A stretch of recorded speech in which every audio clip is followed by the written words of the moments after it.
Okay. So, good morning, everybody. Once again, this is Rolfe of Mentoring Works, and today's session is leading learning with a particular focus on learning in the workplace. And we need to understand that it's more important than ever to facilitate workplace learning, because we have so many rapid changes going on. There's so much going on, so many changes. And in fact, we not only need to learn, we also need to unlearn, that is, undo previous ways of doing things and relearn, learn the different ways. We need to not only become effective learners ourselves, but also help our mentees and people around us to become effective lifelong learners. So what we're going to cover in today's webinar is actually a concept that I have come up with that I call learning ladders. I'll talk about that first.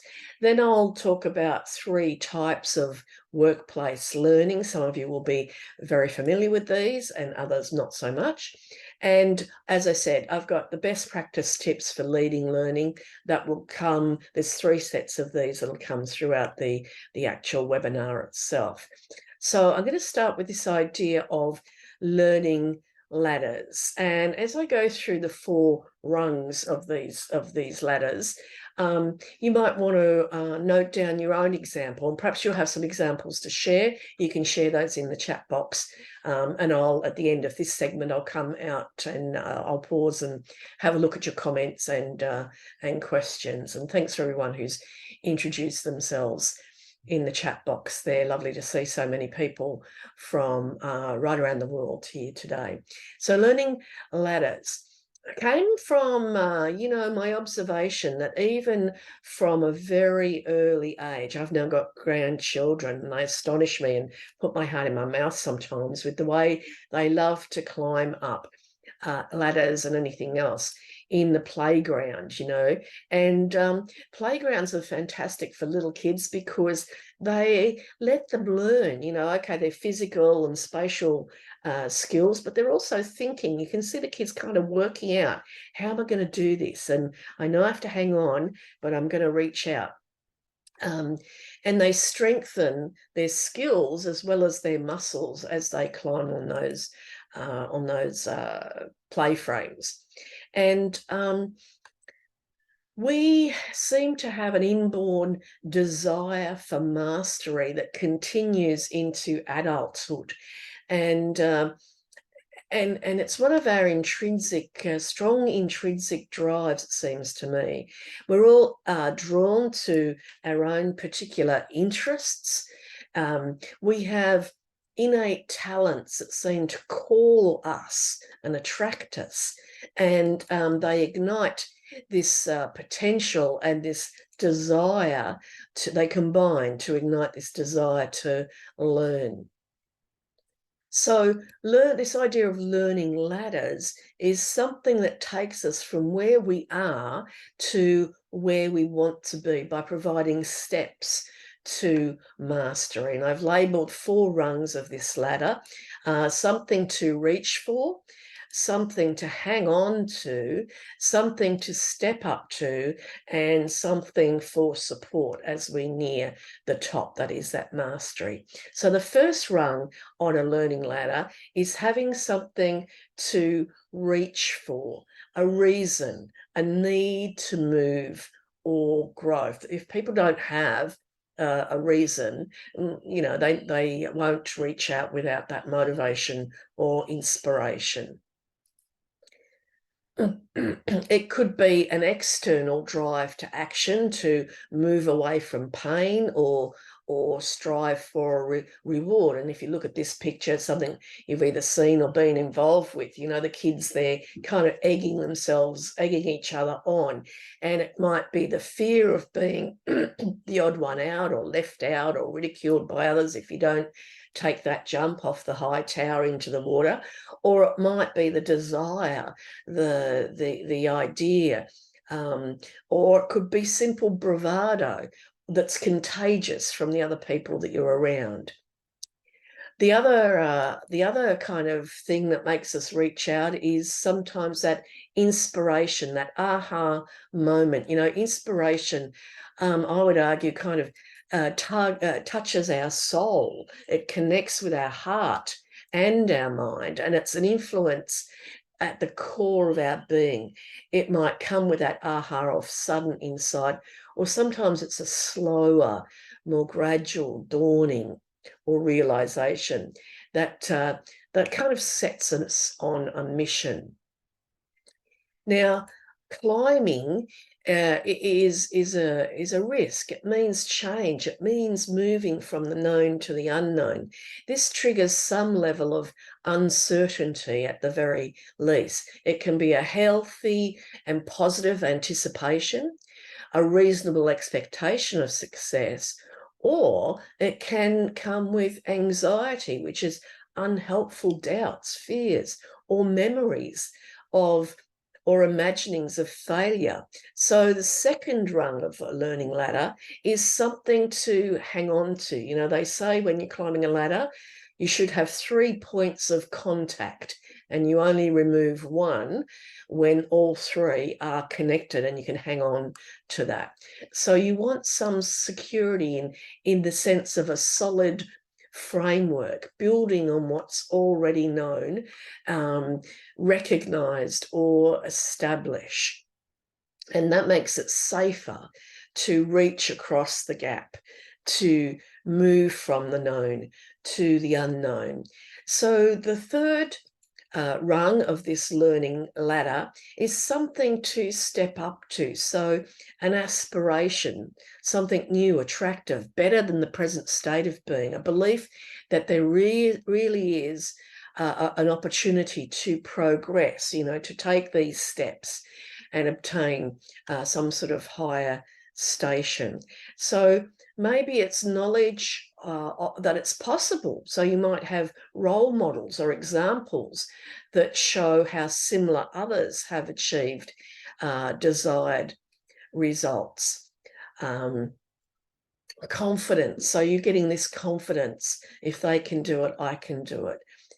And then we come to the fourth rung of learning, which is something that gives you support, and might be something or someone. So it might be the resources that you have in a program that actually keep development on track over time. It could be feedback that provides positive reinforcement that says, yes, you're going the right way, or no, you're going the wrong way. This is the track. Come back on track here. Most of all, support is provided from other people. So if you've got a team behind you, a cohort of peers alongside you, leaders, champions, mentors, or coaches that are on your side.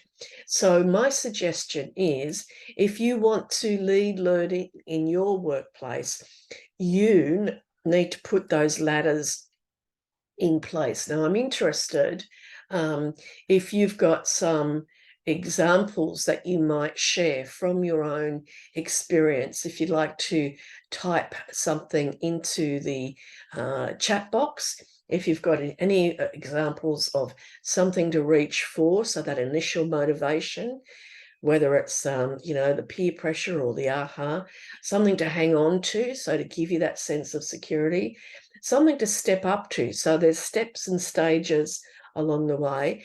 And then, very importantly, and I'm going to talk more about this, the support structure that keeps you on track, or make sure that the learning is actually happening over time.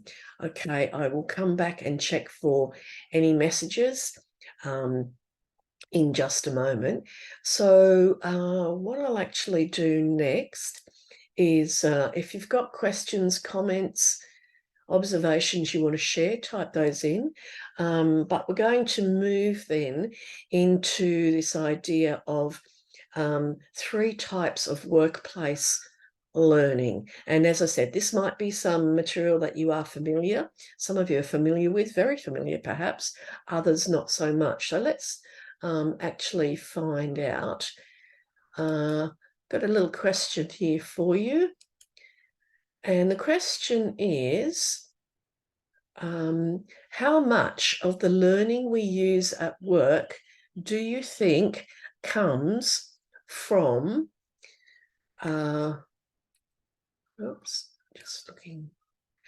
structured programs, so traditional education? So how much of the learning that is used at work comes from traditional education, that is structured programs, online or face-to-face courses or short sessions like this one? So the key here is the learning that is used at work. So just a couple of minutes there just to express your opinion in this poll. Okay. So 70% of people have actually responded to the poll. I'll just give it a few seconds more. And this poll only lets you use one answer.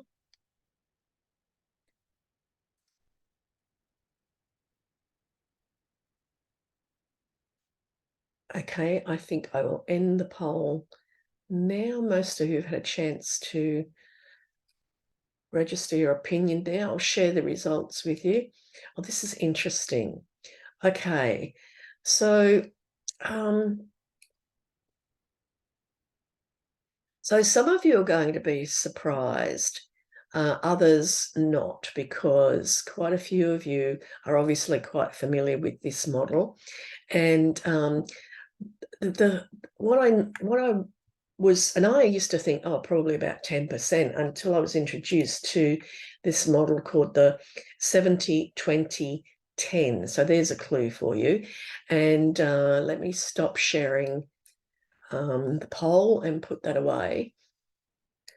And research suggests that only about 10% of the learning that we actually use in the workplace comes from formal education and training. So that might be a qualification at college, university, or structured programs run in or outside of the workplace. 20% comes from what the researchers call exposure, social learning. So this is learning from and with colleagues, from your peers or a team collaboration, and social learning networks, leaders, mentors, and coaching. Then as much as 70% of our learning that we use in the workplace comes from experience. So actually doing the day-to-day tasks, taking on a new challenge or a project, or practicing. So I'm going to launch another poll here. I'd love to know how many of you are familiar with this idea of 70-20-10. So the options here, and again, just choose one, please. Aware of the concept, but not so much the practice, familiar with it and its application, and or you're actually implementing this quite strategically. Or if you've got some other sort of response, you can tick that box and maybe share something in the chat box. So those of you, so I'm seeing quite a lot of you coming up straight away as familiar with both the concept and its application. And I will look forward to your input as we go forward, your comments and observations. I love it when we can learn from each other. So please don't hold back with your comments and observations in the chat box as we go through. So, okay, I think that's most of you now.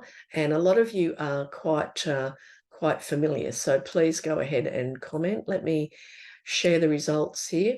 So we have got a few, so nearly a third, who are new to this idea. Some that are aware, but not so much of the practice, and a whopping 50%. So that's really great, and I'm looking forward to your input. And just a few just implementing that concept strategically. Okay, so let's go on with the presentation. Let me put this away now. So I'm going to describe the 3 areas and then focus on how you can lead learners, including yourself, to become more effective in all 3 areas. So we have the education, which is the formal side of it, the exposure, the social learning, and the idea of learning by doing, which is the experience. So as you'd be aware, this education, this formal education, some of it takes place in classroom settings. Since the pandemic, of course, we've shifted a lot online. And I think my feeling is, and I'd love your feedback, is that the online learning is here to stay. It was fairly well established before, but I think we went through nearly 3 years of conferences and face-to-face learning being off the table for a while. And while some of that is coming back, I think it's helped to get established and get us all used to the concept like this of using Zoom and other platforms. Okay, so Julie's sharing that they are implementing shadowing. If you want to say some more about that, Julie, please feel free. Or if someone wants to ask a question, I could probably open up the mic. So if Julie's willing, would you indicate, Julie, if you're willing to take a question or two? If people have questions for you, just indicate in the chat box. If you prefer not to, that's fine. Okay, cool. So if you have a question for Julie on shadowing, she's open to answering those questions. Thank you so much, Julie. So this formal education usually takes place off the job, conferences, courses, workshops, seminars, increasingly online. And if you're like me, you're probably wondering why this type of learning is only 10%. After all, we've seen an increase in e-learning, and some of it is great. And, we see engaging simulations, gamifications, but, some online learning is not much more than a boring electronic book with multiple choice questions to check that the participants have read it. Then we've got this 20% exposure, social learning. So this is where we learn from, in the early years, obviously, our family, our peers, teachers, community, society, role models, coaches, mentors, leaders. And we must realise that these can be positive or negative. And you might like to share some examples yourself, or observations, because this social learning is very powerful.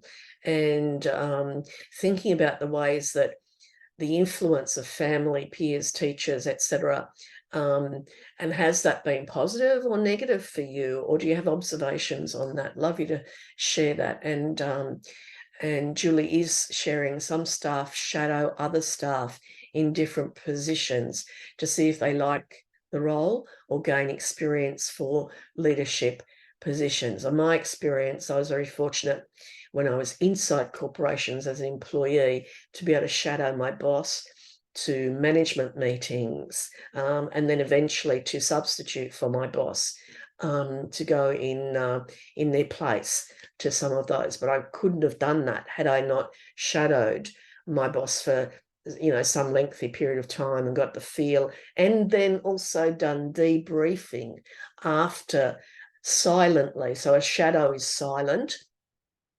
You're not necessarily participating, but you are observing. And then the person you shadow and you have a private conversation, a mentoring or coaching conversation after that event to highlight the learning. Yeah, and I think it's Julie also is saying here that, like the idea of social learning, but it's hard to get management to agree to the idea. They tend to think it's a waste of time. So you've really got to get some data. It's like anything, whether it's mentoring, coaching, or social learning, you need to present a business case. So you need to get hold of some research, data that you can present a proposal that makes the case. And you will need to implement some of the things I'm going to share with you today so it's not social learning that's happening in a vacuum. There's things you can put in place before and after your social learning, just as you would with the off-the-job learning that I'm going to talk about here today as well. That will increase the effectiveness of social learning. Okay, let's talk a little bit about that 70% that comes from experience. So this is the classic learning by doing, and you know that saying, practice makes perfect. Well, some of the high level coaches will tell you, sports coaches I'm thinking of now, will tell you perfect practice makes perfect. You know, if you're practicing all the wrong things. So here's another thing that you really have to be keeping an eye on, and practice with feedback, practice with course correction when you need it. When you look at the training of elite athletes, that they're often going to film and have computer analysis of, if it's a swimmer, say, or a golfer, their stroke. And then there'll be a discussion about, okay, how to get more power out of that stroke, or how to make that more effective in whatever way. So people do learn to do routine tasks as they practice. They become more competent, and their experience may make them more confident, capable, and quicker. And more than that, they might figure out more efficient ways to get the job done. So a lot of places have systems of continuous improvement that are built on the understanding that workers' experience allows them to see possibilities for efficiencies and greater effectiveness. And Japan is a leader in this field. One of the reasons the quality of cars has gone up while prices have come down is worker input to improve production lines. It's interesting, it was a post-World War II American initiative in Japan, in the factories of Japan, that started this whole idea of worker input on the production lines, which then worked so well, they had to export it back to America to keep the American production competitive. And if you go online, you'll find all sorts of articles and so forth about that. So it's worth a delve into that. So what I want you to understand, though, is 70-20-10 isn't an either-or choice. Workplace learning is integrated. For example, in some of the graduate programs I was involved with for the government, it's a combination of all three. The grads were doing a diploma in government, so an external structured course, specific, a diploma in government. They would also do in-house courses, leadership skills, career development, and combined with that, they had a mentoring program with those workshops. And their manager was also tasked with setting work assignments, so on-the-job learning aligned with the diploma course, and as well as the mentor they were assigned, who supported their career and personal development. And the graduates were groomed, if you like, to take personal responsibility for the overall process. So I'm going to just pause for your comments and observations now. Okay, so Ron's saying, one international company president, in order to get more staff back into the office after COVID, stated that in-person mentoring can be best done back in the office. Okay, yeah, I see that as a strategy to get more people back into the office, and I think there are certainly more opportunities for very casual, what I call mentoring moments, more opportunities to get notice. I worry particularly about career development when you're working away from the office, and there aren't those opportunities for casual contact, you know, in the lunchroom or the tea room, or the photocopy or whatever, for those casual water cooler conversations, and the opportunity to get notice and build up relationships, informal mentoring relationships. So that's quite interesting. Okay. Okay, I'll keep moving here. Keep typing if you've got questions, comments, observations to share. Thank you. So we're going to move into some of these best practice tips for leading learning. And I'm interested to know which of these you might be using. Have you got other tips yourself? Or if there are some that you can pick up and start using for yourself. So let's have a look at how we can improve and integrate these three. And importantly, where does mentoring fit? And I know some of you are probably introducing manager as mentor, manager as coach. And I believe that leaders these days really are expected and need to integrate mentoring and coaching skills as part of their leadership repertoire. So let's have a look at these. So although it represents the smallest part of the 70-20-10 equation, formal education and training is the most expensive part of workplace learning. Now, as these in-person learning events occur, and they are so valuable. I really miss going to conferences. I've actually retired now, so I don't need to go to so many, but I had wonderful times visiting America and other places, conferences, and you know, those, again, it's those casual conversations, the informal relationships that you build. But there is a cost to taking people out of the workplace. There's travel, accommodation, as well as the course or conference fees. And you can be sure, as we do return to doing more of these, employers will be far more exacting about getting a good return on investment. And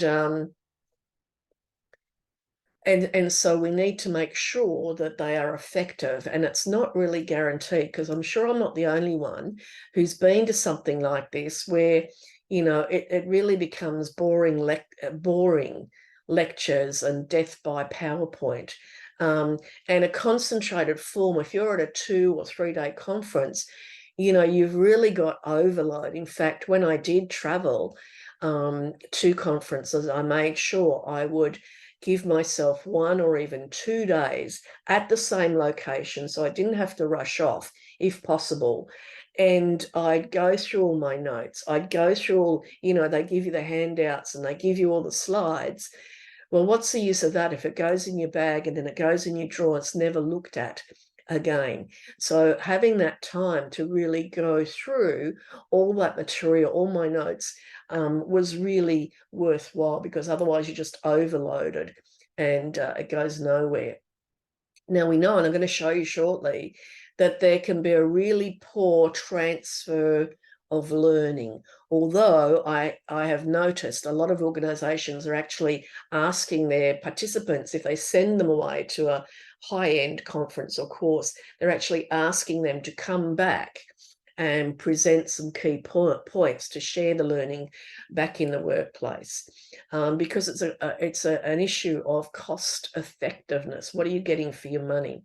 So if we're going to have that kind of face-to-face learning, we know a lot of it is being transferred online still, and we've got to accept that there's going to be fatigue from frequent online learnings, and people are going to be distracted.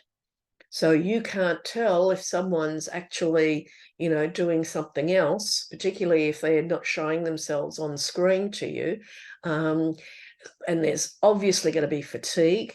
And I think all of us, even though we'd like to think the worst of the pandemic is behind us, I think it's left the residual stress with all of us, no matter how well we did or didn't do through the whole process.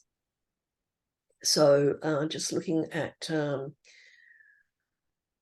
Okay, so Ron's comment here is, as mentor to mentees outside of my normal contacts, I've found that several of them have the same technical interests, and we have been successful in, a mentee and I successfully submitting calls for abstracts, and were asked to speak at several international conferences. Fantastic. Congratulations, Ron, and to your mentee. And I'm very proud of my son-in-law, who's currently doing a PhD, but previous to that was doing a master's in aviation management during the time when the airlines were grounded, mind you. He was still flying because he flew freight, not passengers, which still needed to go.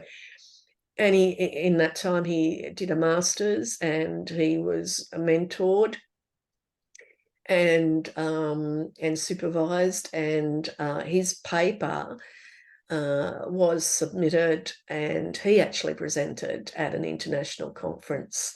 It was online, but he presented. So very proud of that. So, great things can come out of these kinds of types of studying. Now, what I want to show you here is something that's been around for a very, very, very long time. Ebbinghouse's forgetting curve. So what it basically tells us is learning is not effective if it's not used. And the sad fact is that transfer of learning is very low. It starts with short-term and long-term memory. Have you ever been introduced to someone at a party or a meeting and 5 seconds later you don't remember their name? It's terribly embarrassing. You can train yourself with techniques so it doesn't happen so much, but it is a problem. That's short-term memory. But even long-term, if it passes through the short-term memory and is embedded into long-term memory, so that's what we need to make sure that it is actually embedded, because most of us have very poor retention and the forgetting curve.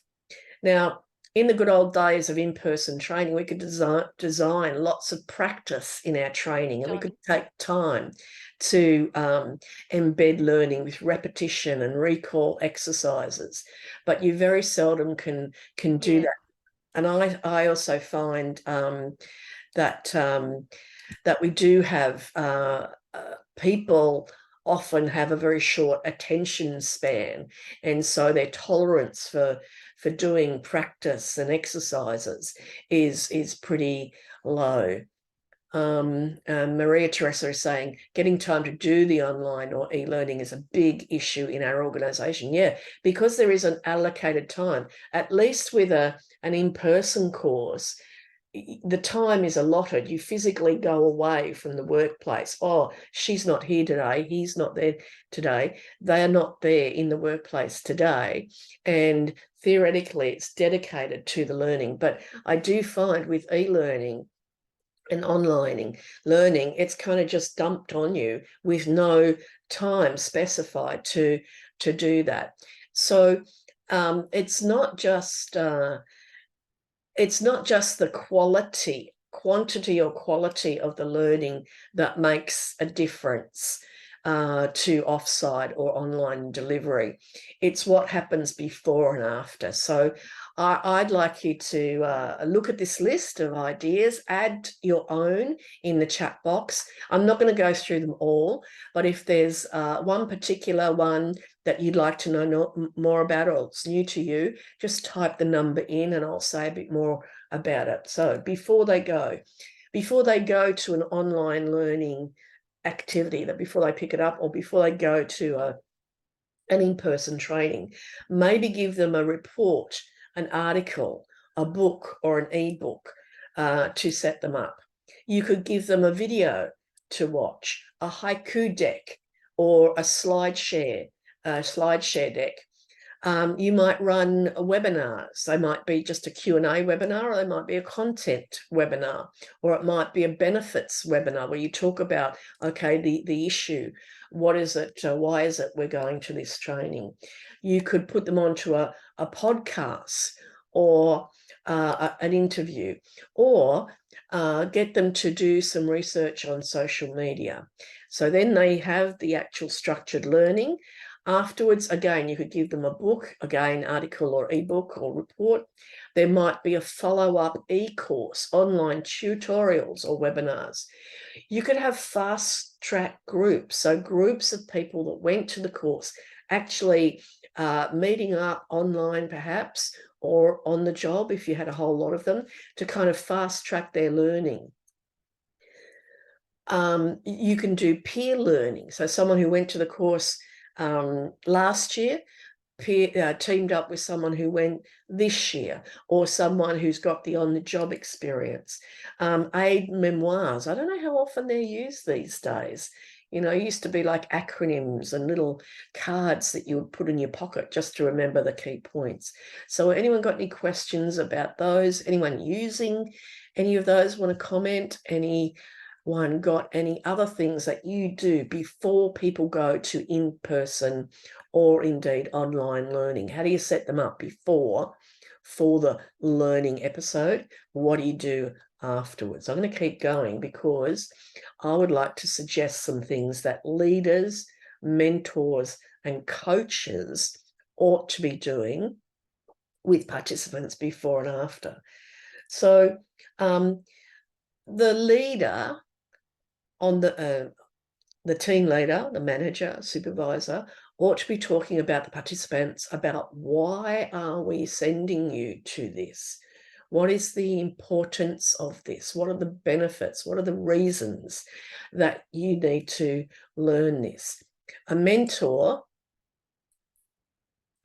might be talking about, in fact, a leader, mentor, or coach could be talking about why, talking about what to expect, what is the content of this course, what is the course all about, and talking about how it can be applied, how the employee, how the learner can actually apply it.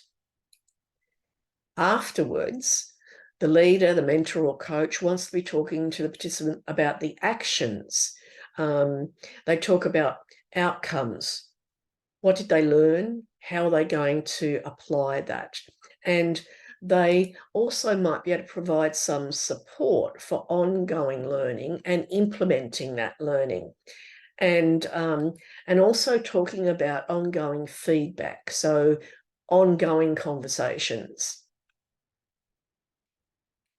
All right, so best practice tips for this, the 10 in the 70-20-10 model.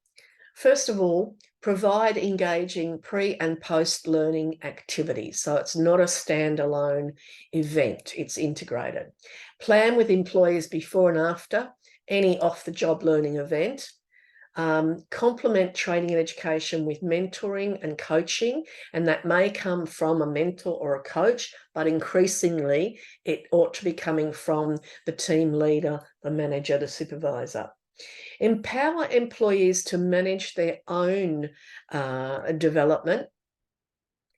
So they are responsible, they are in control. Perhaps they've got some choice about the learning program, and support proactive learners. Let me tell you what I mean by proactive learners. They're the ones we're most likely to see using this idea of exposure. So this is a social learner.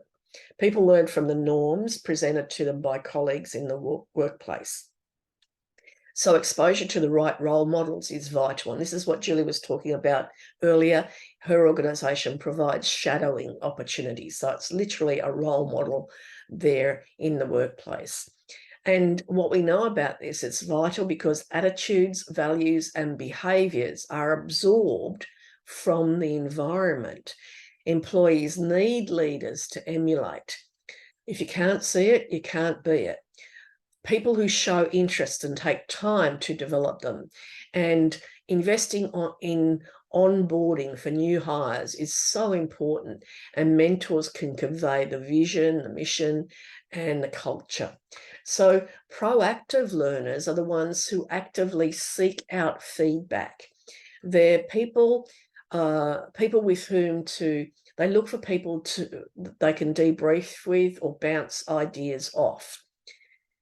They'll reach outside the workplace. They'll have their own networks, both online and people in close proximity, friends, colleagues. And these employees are likely to be your organization's best talent.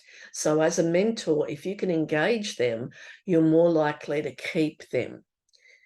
And we're talking about people who are hungry for development opportunities, people who are mobile, and they want conversations with a mentor or leader, and those are critical if you're going to retain them. So ensure that their self-directed learning is acknowledged and put to good use. So here are my tips for social learning. Commit to your role as a mentor for learning, or if you are a manager or a leader, just make a commitment that learning is part of your role. It's a big part of your role to facilitate and being that role model. Mentor your new hires, your graduate recruits and interns. Develop your mentoring and coaching skills. And this is not a one-off. No matter how good we are, we can always get better at these. And be a model yourself of everyone always learning. Every one of us needs to be continually learning. And show proactive learners how to get the most from personal learning networks and their offline mentors. So introduce them to people that will mentor them, even if it's just a one-off informal kind of mentoring. Okay, so as I said, most of that workplace learning comes from that 70%, that experience, taking on a new challenge or project. But we only learn from experience when we activate the learning cycle. So that means we have an experience, we pause to reflect on that experience, we decide to do something different, and then we act on that experience. So that gives us a new experience. And I often used to ask my face-to-face groups, have you ever made a mistake? And of course, the majority of hands go up. But a guy once said to me, I thought I did once, but I was wrong. I think he was being funny. And someone else chipped in, there's no such thing as a mistake, only a learning experience. But you know people that don't learn from their mistakes. They don't even realize they've made one. So you see, you can't learn from experience unless you pause and reflect. And even that won't make a difference unless you make an informed decision and choose to take evidence.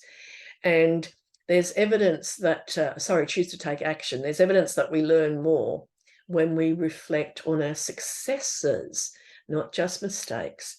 And yet we stop to reflect infrequently. And leadership is critical to experiential learning. Leaders must build relationships and invite the learner to reflect on their experience. If there's no reflection, there's no lesson.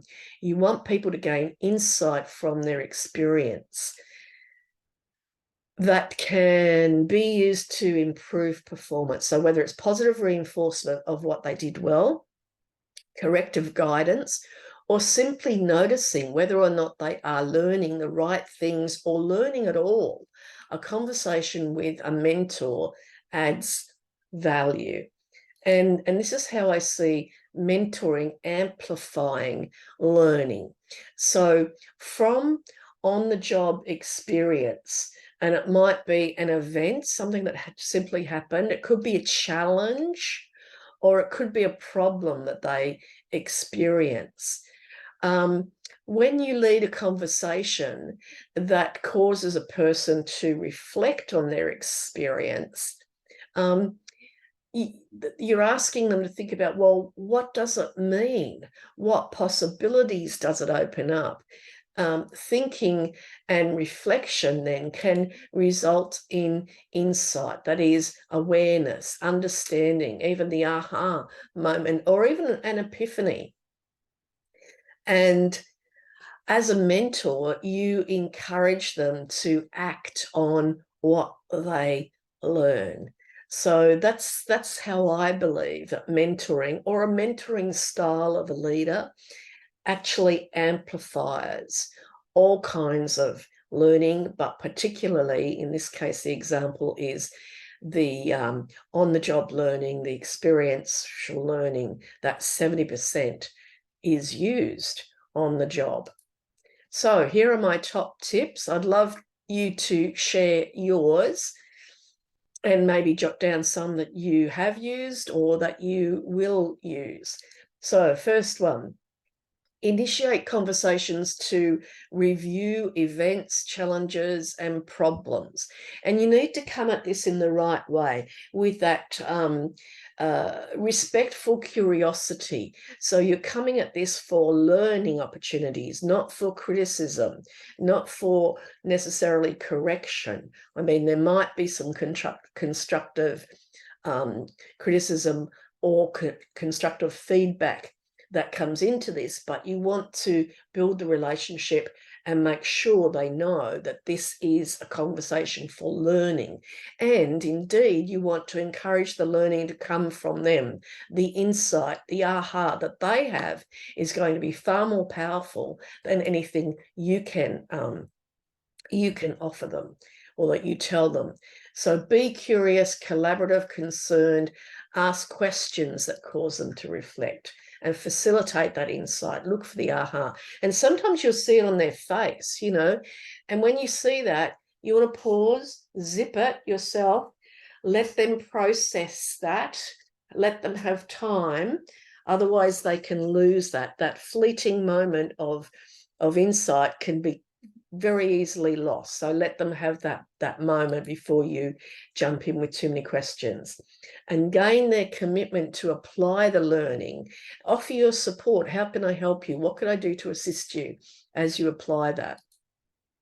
And follow up. This isn't a one-off thing. It's something that that is continuous, it's ongoing, where you provide positive feedback and corrective feedback if and when it is necessary. So if you've got some tips, I'd love you to add them in, but I just want to reiterate in kind of summary here, the 70%, the learning by doing, you activate it, you need to activate it and cause them to reflect on it, to gain the insight, to decide what they're going to do, and do it, and then reflect again. And Karen's sharing writing procedures often embeds learning. Yeah, procedures, checklists, shortcuts, teaching someone else. Even, okay, write some dot points as if you were going to teach this to someone else.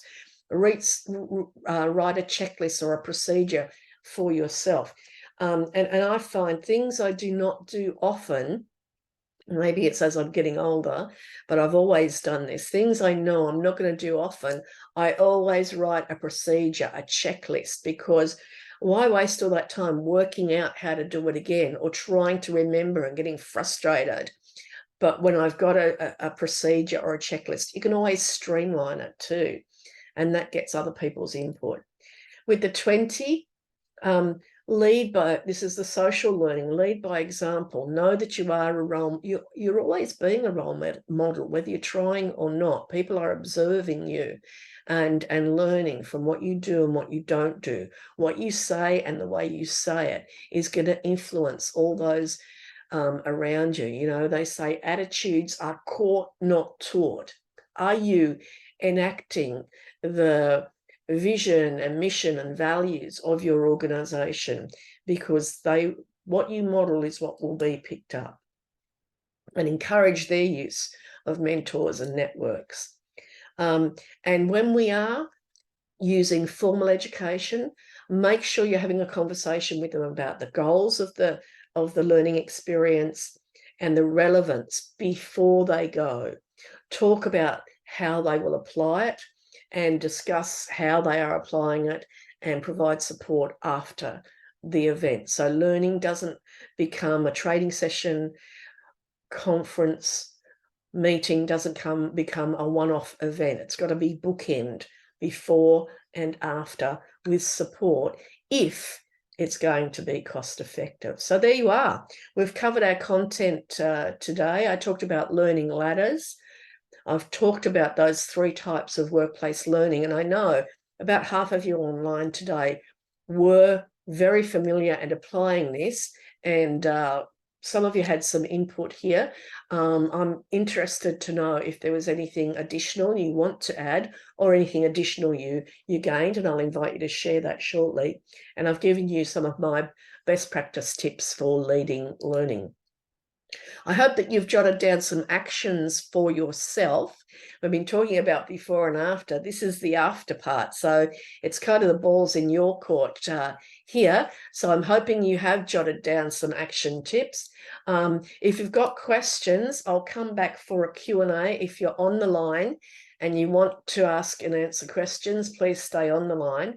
Otherwise, just a quick reminder, we've got 2 more webinars definitely coming up, 1 more on the drawing board stage. I'll let you know about that. I hope if you're on the live webinar, you're going to get invitations to that automatically.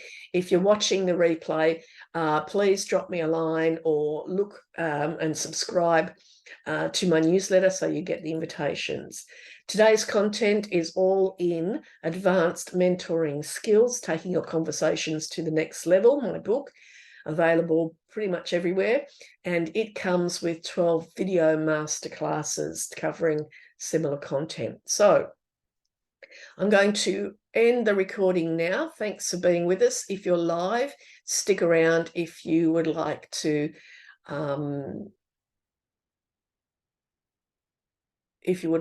ask or answer questions.